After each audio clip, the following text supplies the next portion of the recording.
Online activist, সাহসী রাজনৈতিক বিশ্লেষক পিনাকি ভট্টাচার্য ফের মুখ খুলেছেন ফ্যাসিবাদের বিরুদ্ধে। নিজের ভেরিফাইড ফেসবুক পেজের এক পোস্টে তিনি লিখেছেন, ফ্যাসিবাদের সবচেয়ে বড় দোসর ও দিল্লির এক্সটেনশন হলো জাতীয় পার্টি। তিনি বিস্ময় প্রকাশ করে বলেন, এই দল নাকি রংপুরে সাহস দেখাচ্ছে এবং বিপ্লবী জনতাকে হুমকি দিচ্ছে।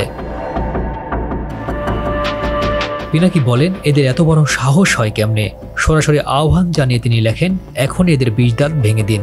তার মতে, জাতীয় পার্টিকে জয় বাংলা করতে যত দেরি হবে, বাংলাদেশের ভবিষ্যৎ ততই ক্ষতিগ্রস্ত হবে।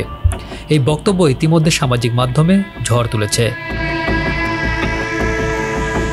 তিনি অভিযোগ করেছেন, জাতীয় পার্টির যাবতীয় সিদ্ধান্ত আসে দিল্লি থেকে, অর্থাৎ এটি স্বাধীন নয়, বরং দিল্লির নির্দেশনায় পরিচালিত হয়।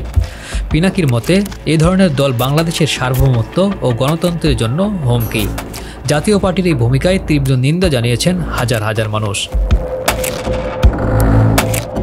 ফেসবুক জুড়ে এখন পিনাকির পোস্টকে ঘিরে আলোচনার ঝড়। কেউ বলছেন সাহসিকতার প্রতীক পিনাকি, আবার কেউ বলছেন এটা জনগণের ভাষা।